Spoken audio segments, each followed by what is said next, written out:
Hola, muy buenas a todos. Lo primero, presentarme. Soy Ana Frías Moreno, enfermera actualmente en el Hospital de la Princesa, aunque he trabajado durante 15 años en el servicio de neumología infantil en el Hospital de la Paz en Madrid. Y vamos a hablar en este tema sobre los cuidados respiratorios en el paciente pediátrico. Sobre todo lo que yo quería resaltar de este temario es que uno de los elementos más importantes que toda enfermera pediátrica tiene que conocer es la evolución del niño a través de ese crecimiento, ¿no?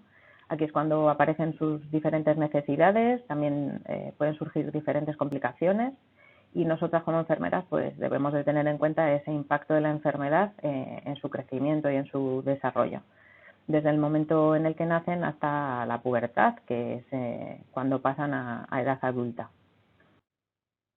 Y bien, pues el índice que vamos a seguir de este tema es el siguiente. Vamos a hablar sobre las patologías del recién nacido, algunas malformaciones y dentro de pruebas funcionales respiratorias que tenéis en el temario voy a hacer más hincapié en el índice de aclaramiento pulmonar, que creo que es lo que pueda ser un poquito más diferente en los laboratorios de prueba funcional. Vamos a empezar hablando de la displasia broncopulmonar o enfermedad pulmonar crónica del prematuro, que es una secuela respiratoria muy frecuente e importante en la prematuridad y que conlleva, debido a ese nacimiento prematuro, a una interrupción en el desarrollo normal de los pulmones.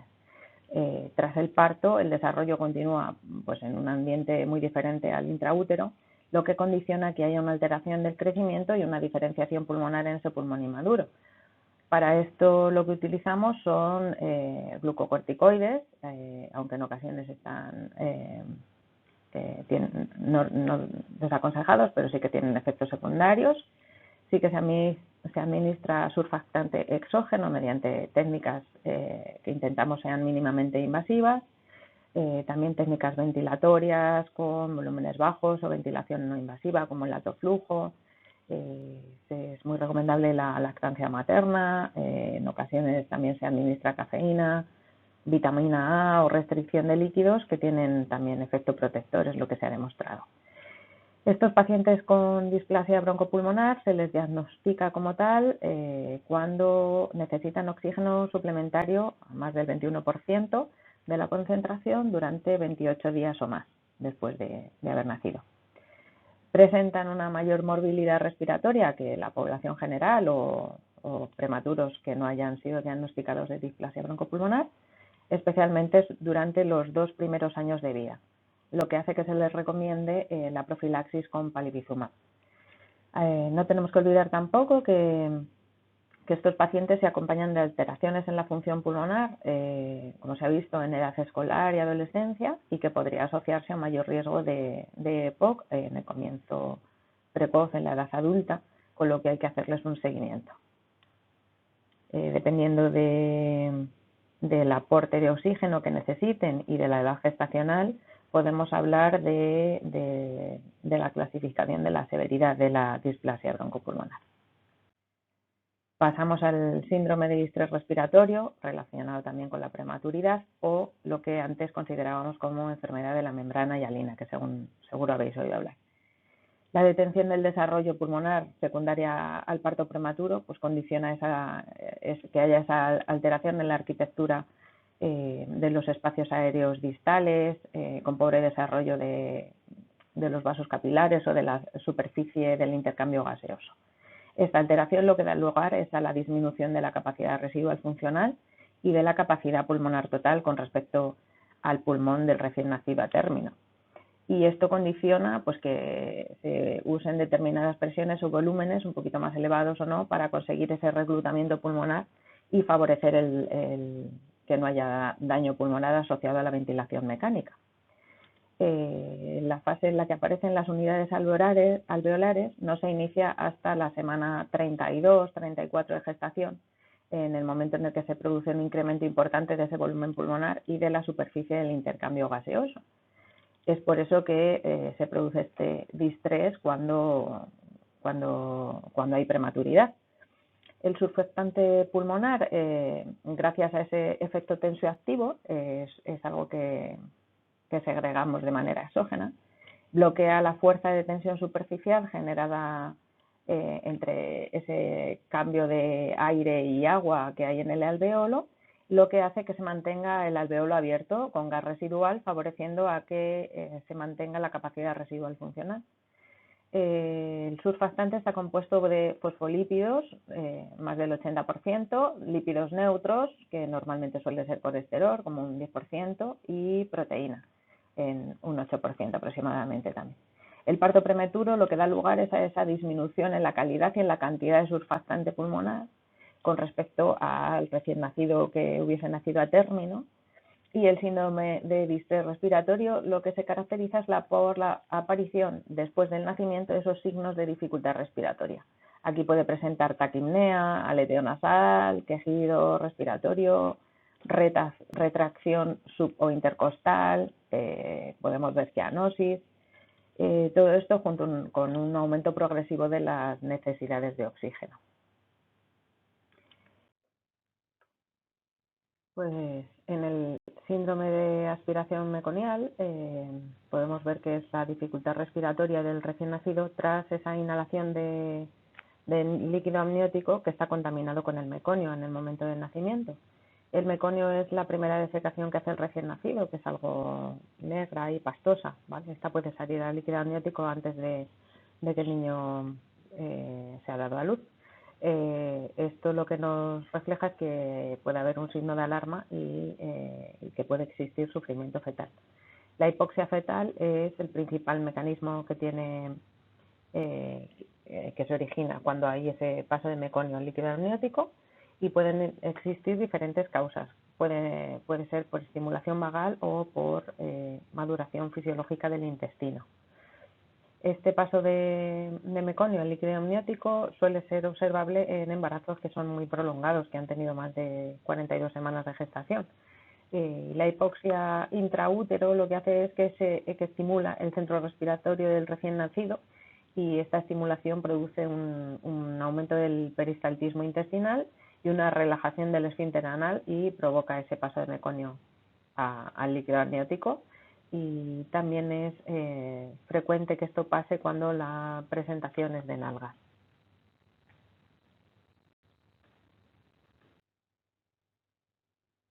Pasamos ya a las malformaciones. Vamos a ver todas estas, vamos a irlas enumerando poco a poco. Pues dentro de las malformaciones tenemos la laringomalacia, que es una debilidad en los tejidos dentro de la laringe. Estos se vuelven flácidos y bloquean el flujo de aire al respirar. Y la laringe está hecha de cartílago. En los recién nacidos es algo inmaduro, ese cartílago es flácido, está blandito, con lo que es muy fácilmente colapsable. Como el 60% de las malformaciones laringes congénitas son la causa más común de este estridor en el recién nacido y predominan sobre todo en varones. La segunda anomalía laríngea congénita más frecuente es la parálisis de cuerdas vocales, en torno a un 15-20% de esta malformación. La parálisis de cuerda vocal unilateral se manifiesta con pequeño estridor inspiratorio, disfonía, llanto apagado y aspiración durante la deglución. En la mayoría de los casos se produce una mejoría de la voz por compensación natural de la cuerda vocal contralateral, y en estos casos se aconseja sobre todo una actitud expectante con medidas posturales, reeducación logopédica y el uso de espesantes en la ingesta para evitar atragantamientos. La parálisis bilateral pues se manifiesta también con estridor respiratorio agudo, con disnea, un habla apneico y cianosis. Otra malformación es la hendidura laríngea, y esta consiste en el defecto de fusión en sentido craneocaudal en la pared del árbol laringotraqueal de la vía digestiva alta, tanto faringe como esófago. La hendidura laríngea se asocia también a otras malformaciones. Los síntomas que esto ocasiona dependen de la extensión del defecto, y hay síntomas respiratorios hay tanto respiratorios como de alteración de la deglución. Son típicos los cuadros de tos, de aspiración, cianosis durante la deglución, lo que puede llevar a un síndrome aspirativo crónico o a distrés respiratorio y retraso de crecimiento. En algunos casos pueden presentar pues también estridor o llanto disfónico. Otra de las malformaciones son los hemangiomas subglóticos. Los hemangiomas son esos tumores benignos vasculares cuyo principal síntoma característico es el estridor. Rara vez se presentan al nacimiento, en la mitad de los casos se asocia también a los cutáneos, que son como las fotos que os acabo de poner, aunque hay que confirmar siempre de manera diagnóstica y endoscópica directa que ese hemangioma que podemos ver en la superficie de la piel también lo tenemos en la subglotis. Estos experimentan un rápido crecimiento durante las primeras semanas de vida hasta los 12 y 18 meses de edad, tras los cuales pues suelen estar estables, y posteriormente estos hemangiomas involucionan durante años, resolviéndose la mayoría completamente, alrededor de los 5 años de vida. Entonces, siempre que se visualiza un hemangioma en la piel, se puede sospechar si hay algún estridor respiratorio que pueda haber, o en el llanto, que pueda haber en un hemangioma en la subglotis. Otra de las malformaciones es la estenosis subglótica. Esto es el estrechamiento de la vía aérea que se extiende pues, justo debajo de las cuerdas vocales hasta el borde inferior del cricoides. Como vemos en las fotografías, la primera es una estenosis y la segunda ya es después de haberle hecho la dilatación endoscópica. Actualmente pues, son causas adquiridas, suponen la mayoría de los casos, y suele ser siempre pues posintubación endotraqueal prolongada, que es el factor de riesgo más importante para presentar estas estenosis. Otra de las malformaciones es la traqueomalacia, que se considera pues una tráquea que ha sido muy fácilmente colapsable, que es muy laxa en su parte membranosa o por alteración de la integridad de los anillos cartilaginosos. Como podéis ver en la imagen, la tráquea a vuestra derecha es una tráquea normal con un poquito de fluido, se ven los anillos perfectamente, y a la izquierda está mucho más colapsada, ¿vale? Cuando se asocia esta malacia también a los bronquios principales, pues se denomina traqueobroncomalacia, que también puede asociarse a una laringomalacia. Y bien, por último, de los 3 apartados que queríamos hablar, vamos a hablar de pruebas funcionales respiratorias, en particular del índice de aclaramiento pulmonar. Pues bien, el índice de aclaramiento pulmonar, o LCI, es una técnica de medición de la función pulmonar que ha resultado ser súper sensible para detectar de manera precoz el daño pulmonar, mucho antes que la espirometría. Cuantifica de manera no invasible la falta de homogeneidad de la ventilación pulmonar a través de unos gases. La prueba lo que consiste es en respirar a volumen corriente un gas, partiendo de una concentración inicial. El equipo mediría esa concentración de la que partimos y a través de las sucesivas respiraciones esa medición iría bajando hasta llegar a una concentración final de una 40ª parte de la concentración inicial.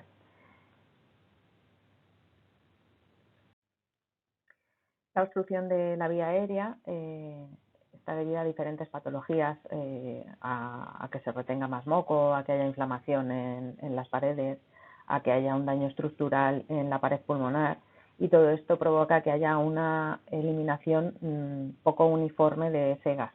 Esa falta de homogeneidad en la ventilación hace que se refleje un retraso de la eliminación de ese gas que se está respirando. Cuanta mayor afectación hay y más obstructivo está ese patrón, pues se requiere un mayor número de respiraciones para barrer ese gas y que se vaya aclarando. Se considera aproximadamente 8 el límite superior de la normalidad. Por encima de este, pues se consideraría que sí que habría afectación o que habría algo de obstrucción. En el LCI, la falta de homogeneidad de la ventilación está presente en las vías aéreas más distales, en las más pequeñas, después de la 8ª generación bronquial. considerando esto es una vía aérea súper pequeña. Los gases que podemos utilizar en el aclaramiento pulmonar serían el nitrógeno como gas residente y el hexafluoruro de azufre y el helio como gas exógeno no residente. Estos se utilizan en la práctica. Lo que yo he utilizado el nitrógeno es en niños mucho más mayores y el hexafluoruro y el helio en niños más pequeñitos. La técnica que utilizamos es el lavado pulmonar de múltiples respiraciones y como criterio de reproducibilidad, como toda prueba funcional, pues necesitaríamos mínimo que tuviéramos 3 mediciones consecutivas hechas, al menos 2 de ellas que fueran válidas y esto implica que tengan una reproducibilidad o una variabilidad de menos de un 10%. Y que, en las cuales también medimos la capacidad residual funcional. Esta es la máquina que yo he utilizado, es el Exhalyzer G. Se utilizan sobre todo en función pulmonar, pero para estudios y ensayos clínicos. Hay muy pocos laboratorios que tengan incluido este equipo y como podemos ver, pues se puede utilizar con el transductor de los gases, tanto con el filtro, con pipeta como con mascarilla. La pipeta siempre con una pinza nasal para evitar en todo momento que haya cualquier tipo de fuga, ya que si existe fuga no podemos estar midiendo de manera exhaustiva cómo se va aclarando ese gas trazador. Aquí tenemos unas imágenes de un paciente haciendo la prueba con aclaramiento de nitrógeno con su mascarilla. Siempre tienen que respirar a volumen corriente, con lo que les poníamos pues una pantalla con sus dibujos para que estuvieran entretenidos y no estuviesen pensando en la prueba, en cómo están respirando, qué están haciendo, sino que estuvieran la mayor parte del tiempo entretenidos con eso, con algo lúdico, para que no estuvieran pensando. Y en la otra imagen estamos haciendo un aclaramiento con helio, que es un software que disponíamos un poquito más antiguo y vemos ahí atrás también la bombona con el helio. Pero simplemente he querido poneros pues como una fotografía de los dos tipos de gas que podíamos manejar. Con respecto a las ventajas y las desventajas que tenemos con el índice de aclaramiento pulmonar, pues siempre deciros que es una técnica fácil porque el paciente respira a volumen corriente, pero es compleja porque sí que necesitas que el paciente colabore.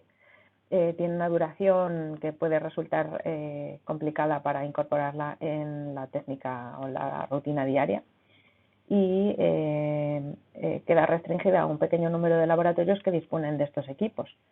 Y como ventaja, pues la determinación de LCI en preescolares sí que ha demostrado ser una técnica bastante fiable y válida y reproducible. Es atractiva para la población pediátrica, ya que se respira a volumen corriente, incluso se puede realizar en lactantes, aunque quizá con ellos dormidos. En alguna ocasión hemos probado con ellos dormidos en alguna siesta y en algunos sitios sí que se prueba incluso con sedación. Esto yo en la práctica pues no lo he llegado a realizar con sedación, pero en alguna siesta de los peques en el carro pues sí, y alguno bueno pues ha salido fiable. Es algo simple, reproducible y útil en estudios longitudinales en los pacientes.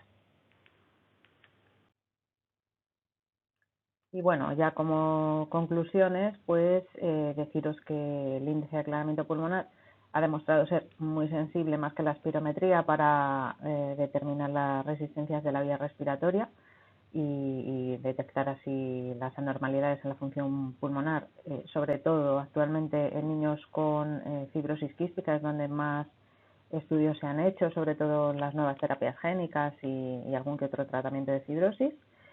Que el rol de otras enfermedades obstructivas tipo asma, displasia broncopulmonar, bronquiolitis obliterante, pues que aún no están bien definidas, aunque ya empieza a haber algún estudio, que también se ha utilizado para la monitorización de las enfermedades pulmonares en niños en edad preescolar, ya que predice el FEV1 en la edad escolar, o sea que puede ser premonitoria, y que resulta interesante y prometedora, dado que es una medición objetiva de niños que no pueden colaborar y no es invasiva.